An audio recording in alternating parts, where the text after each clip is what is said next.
Hi, this is Eric Boroff, the Executive Director of the Cornelius Youth Orchestras, and today I am joined by one of our artistic faculty members, Nick Ritter, who also helps us with our bassoons and our double reeds in our Woodwind Challenge programs. Nick, we are so excited to learn a little bit more about your story, your background with music. Could you talk to us about that? What was your start with music? What drew you to music? Yeah, thanks, Eric. I'm really happy to be here and definitely looking forward to another great year with CYO. I first started music when I was 3 years old. I started piano lessons for the reason that my mom was convinced it would make me good at math and science, which I think it may have ended up doing. There you go. But it started out with sort of this passion for a well-rounded education, and over the years, I continued piano. I absolutely loved it. I couldn't get enough. And then I started playing cello in public school in fourth grade. Didn't work out. It was a little bit too big. I couldn't handle string instruments. I still can't. I don't know why. But then the year after that, I started on flute, and then I switched to clarinet. And then I got to high school and started playing the bassoon. I had heard someone playing it in one of the military bands. I grew up near DC. Wow. And I was just blown away. I thought it was so cool. So I switched to bassoon, and then I was still doing piano. I was playing clarinet in marching band. I was playing tenor and bari sax in the jazz band. I couldn't get enough. And much to my parents' dismay, I decided I got to go into school for music. So I followed up. I went to Northwestern University and ended up getting degrees in bassoon performance, music theory, and physics. Wow. And then, that science track kind of always appealed to me. From there, I was unsure of what I wanted to do. I thought about going the academic route, but ultimately I went to DePaul University for my master's degree. And after that, I was in Chicago for a couple more years doing some freelancing before winning my first full-time position in the Charlotte Symphony in 2023. So I moved down here last June, and since then I've been a full-time bassoonist and contrabassoonist with the symphony. And that's when that's when I started at CYO. Yes, Yep. exactly. That's awesome. So your background was filled with a variety of instrumental opportunities on different, spanning different instrument families, not just one. Yeah. One thing that I find really interesting is I think so far every faculty member that I've spoken to talking about their start with music, almost all of them have included piano. Yeah. Myself included. But you were I think maybe the first one to speak positively about it. Oh my goodness. No, I love the piano. I'm a very visual person. Yes. And for whatever reason, seeing the keys laid out in front of me like they are on piano, when you play a woodwind instrument, you can't look at your fingers at all. Right, Strings, right. you can a little bit, but with piano, it just clicked for me. It just made sense. So Yeah. It's right in front of you. Yeah, exactly. It's very easy to see. It's very visually friendly, like you mentioned. On the string side of things, you can lick your fingers, but there's not much to see. Right. There's no frets or anything. But the most important thing, the reason I played so many instruments was because I think I was just searching for the right voice. Like, I knew I was a musician. Yeah. I just didn't know what instrument was the right one for me. And that I picked up the bassoon, and from the very first note, I just felt it in my body. I just knew this is the one that I'm going to be able to express myself through. That's awesome. And I still play some of the other instruments, but that's the one that just kind of stuck. That's the one I like to practice the most. Our instruments pick us, right? Exactly. Yes. So if you get really frustrated, I think the most important thing is just try a different one. It's like we're all musicians at heart. We just got to find the right voice. That's fantastic. And one of the things that we love to do at the CYO is these instrument discovery days. Oh, those are so fun. Yes. People can come in and try all the different instruments. And my favorite part is, we had our faculty trying different instruments as well. They're beginners on some of the other instruments too. Play a clarinet. One of the highlights of my year.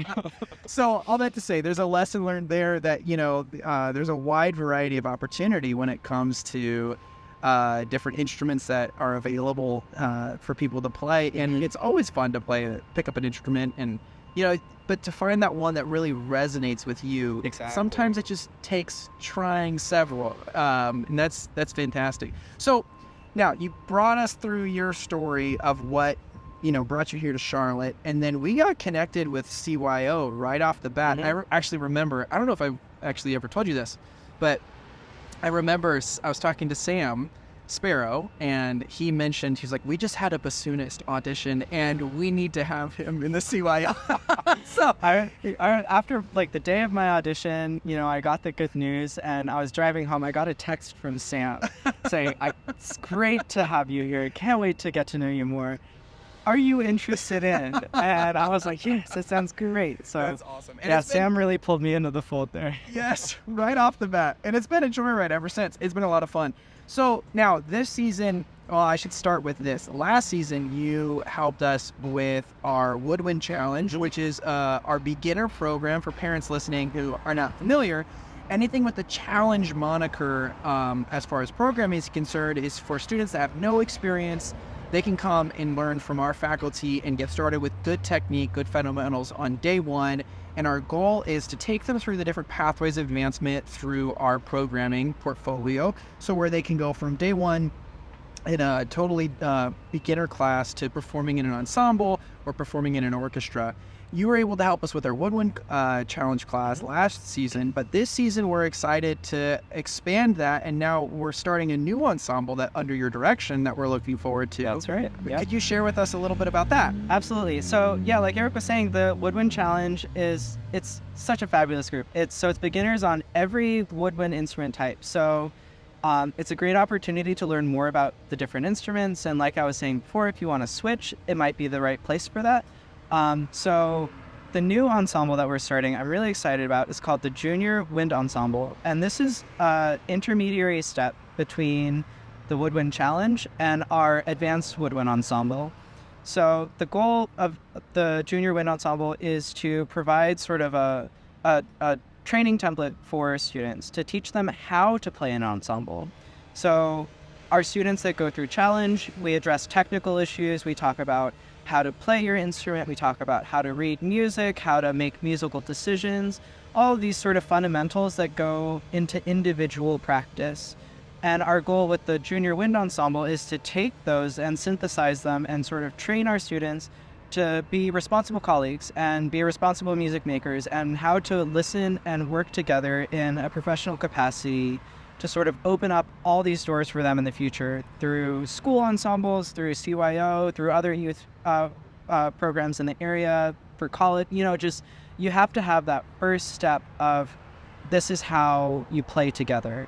And that is our goal for the Junior Wind Ensemble. So for parents that maybe are not musicians themselves, that's something worth diving into, to just kind of articulate the difference between being developing your own individual skill of playing your instrument, producing tone, developing your own individual musicianship. But then also it's a totally different skill set to then take all of those ideas that you develop by yourself and then share them in an ensemble setting together. Because it's not enough to be kind of together. We want to actually be together as an ensemble. And that's a skill and an art in and of itself. And it's something that, you have to develop separately. So it's a perfect avenue to work on that with the Junior Woodwind Ensemble. Absolutely. So what can students and maybe families expect when, forgive the construction noises, what can students and families expect walking into a classroom with Mr. Nick? So I'm a pretty upbeat guy, I think. I definitely teach through encouragement. And, I always like to have a smile on my face and hopefully see those students smiling too. Right now, my plans for the Junior Wind Ensemble are to come in and sort of pick up where Challenge leaves off. So for those that haven't done Challenge, it's having a fundamental knowledge of some major scales, or having a fundamental grasp of the range of your instrument and being able to play every note on your instrument when you want, at the dynamic you want. It's these sort of fundamental units of control. So when, we'll come into class, we'll play a couple scales as an ensemble, and then we'll start working on repertoire, so music that we all play together. And at the start of the year, it's going to be fairly simple, straightforward little melodies, and we'll be discussing things like how to listen to each other and how to watch each other for nonverbal cues on how to play together. And as you were saying, all these skill sets that are required of musicians that you can't really learn in the practice room. These are social skills more than anything, and that's something that often goes overlooked by people who aren't musicians that don't understand this. Is yes, we have to practice. Yes, we have to learn how to play our instruments, but more importantly, we have to learn how to respond and react to everyone around us and sort of have it all happen all at once. And that is the goal. This is a very difficult skill to acquire. And it's something that sets many musicians ahead socially and makes them, I get further down the line, makes us employable in many different fields. It's like these social and communication skills that you often pick up without realizing. So Junior Wind Ensemble is sort of a way of formalizing that and creating the step ladder needed to go towards a more advanced ensemble setting. Yeah, I think it's going to be fantastic to see this come to be and to start seeing these kids grow and develop into fine musicians. It's going to be so much fun.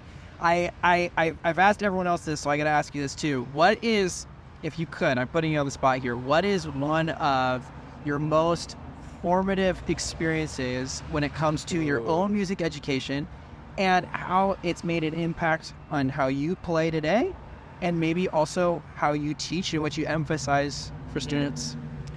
So that's a really difficult question to answer. I think in terms of my musical education, I'd say it comes down to one lesson I had. It was my sophomore year of high school. I was beginning to consider pursuing music professionally. And I'd just been having just not a lot of fun doing it. I was really struggling. I thought I could do it, but I wasn't sure. I was facing some pushback from my parents. There was a number of things going into it. And I just had this one lesson where I was trying, and I just broke down. I couldn't take it. It was too much going on. And my teacher at the time just sort of sat me down and just listened to me talk about everything that was going on and sort of tried to understand where I was coming from. And I mean, this teacher changed my life. We all have that one teacher that just makes you feel valued and makes you feel that your struggles are of consequence and that you're not going through it alone. And that's something that I've held with me and carried with me ever since then. And I try to bring that to all of my students. Being a music teacher is more than just teaching notes on the page. It's about teaching them how to empathize and express and feel comfortable being vulnerable. And I don't know, that's for me, that's what it all comes down to. I love performing. I love, executing my art, but passing along this sort of mentality and approach to teaching is something that I take great pride in. Yeah. And, kind of being willing to push the boundaries of your comfort zone when it comes to how you can challenge yourself, and feeling comfortable in the space and creating that environment. My role as the teacher is to make you feel that you are able to feel vulnerable in that way. And I don't know if that answered the question. No, that's a fantastic answer. And it's I think it speaks to the challenge that a lot of people and students face when they play an instrument. A lot of times people will have an experience where they hit a plateau or they hit a rough spot, and it's a lot. You just need someone to believe in you. That's right. That's what I'm here for. Exactly. So that's fantastic. Well, I'm sure that is going to make a positive impact for all the students that are going to be joining us in our Junior Woodwind Ensemble. And I know it already has made an impact on all the kids who played in Challenge this past year. We are looking forward to the upcoming season. If you haven't registered already, you can learn more about these programs on our website, www.corneliusyouthorchestras.com. And we look forward to seeing you soon. Thank you so much.